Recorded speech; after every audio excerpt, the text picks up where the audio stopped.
அடுத்ததா ஒருத்தர் நிப்பாட்டுறேன், கரிகால பாண்டியன். அவரை நிப்பாட்டுறேன். இவன் சாதாரண ஆகவும் இல்லை, இவ சாதி வெறி பிடிச்சவன். இவனதான் அந்த இடத்துல நிப்பாட்டுறேன். ஏன் அவனை நிப்பாட்டுறேன்? அங்க அவனுக்கான சாதி ஆளுங்க அங்க இருக்காங்க. அம்பேத்கர் போராடி தனி தொகுதியை வாங்கி கொடுத்தாரு. அந்த இடத்துல தலித்துகளை நிப்பாட்டி அங்க இங்க இவனை போட்டி விட வச்சிருக்கேன். இதான் என்னுடைய அரசியல். சாதி கடந்துன்னு வாயில விடுவேன். ஆனா அது இல்லை, நான் விடுறதான் ஓல. அதே நல்ல விஷயம். கேட்டுக்கங்க, உங்களுக்கு விளக்குன்னு நினைக்கிறேன். தம்பி உங்களுக்கு புரியுது. அங்க பாரு, என்னுடைய இளம் வேட்பாளர்களை பாரு, என்னுடைய இளம் வேட்பாளர்களை பாரு. என்னைய மாதிரி இளம் துடிப்பு, என்னைய மாதிரி சொல்லாத. நான் 60 வயசு கழட்டு போய் என்னைய விட்டுரு. என்னை அந்த மாதிரி 117 இளம் வேட்பாளர்கள் வராங்க பாரு. பாதி பேர் என்னைய விட பெரிய ஏஜா இருக்காங்க. எனக்கு தெரியாமலே காசை வாங்கியிருக்கோம்னு நினைக்கிறேன். ஸ்டார்ட்டையோ இடுவோம். போய் தொலை இருக்கட்டும். இந்த தேர்தல் ஒரு வித்தியாசமான தேர்தலாக இருக்கும் தம்பி, அதுல எந்த மாற்று கருத்தும் இல்லை தம்பி. இந்த மாநாடு முற்றிலும் மாறுபட்ட மாநாடு.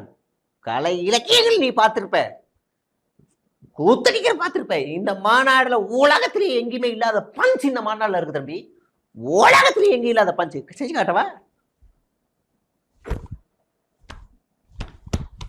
வயிற்றுக்கு அடிப்பேன் தம்பி. வயிற்றுக்கு அடிச்சு பொழைக்கிறேன் நான். உலகத்திலே இல்லாத பஞ்சு தம்பி இது. அப்படியான பஞ்சை செஞ்சு நிற்கிறார் அரசியல் நிற்கிறேன். இன்னைக்கு அறிவார்ந்த சம்பளம் யோசிக்கணும். அண்ணன் பார்த்து வேட்பாளரை நிப்பாட்டி இருக்கேன். மருத்துவர்கள், வழக்கறிஞர்கள், ஆசிரியர்கள், முதுகலை பட்டதாரிகள், ஒரு நடிகை, மொத்தமா 234 வச்சிருக்கேன்.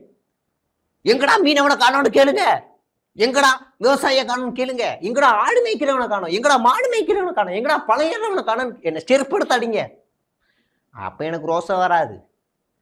ஆனா அவங்களுக்காக தான் நான் வச்சிருக்கேன் கட்சி அப்படின்னு நான் உருட்டுவேன். நம்ம யாருன்னு கத்தணும். ஏன்னா நீ அறிவு கட்ட முட்டா கூட்டம். அறிவார்ந்த தமிழ் சொந்தமும் நான் உன்னை ஏமாத்துவேன். அதுல முக்கியமானது நம்மளுடைய சின்ன விவசாயம் தான். ஆனா ஒரு விவசாயி கூட நான் நிப்பாட்ட மாட்டேன்.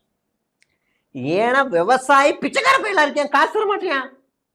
ஏன் வேட்புமனு தாக்கல் பண்ற கூட அவன்கிட்ட காசு இல்லை, அவனுக்கு நான் நிப்பாட்டணும். கட்சிக்கு காசு கொடுக்கணும். அண்ணன் வைத்த புழப்பு காசு கொடுக்கும்ல, பணையர் ரூபாய் இப்படி கொடுப்பான். அதனாலதான் அவன் நிப்பாட்டல தம்பி. அறிவார்ந்த தமிழ் சொந்தம் யோசிக்கணும். உங்களுக்கு விளங்கு நினைக்கிறேன்.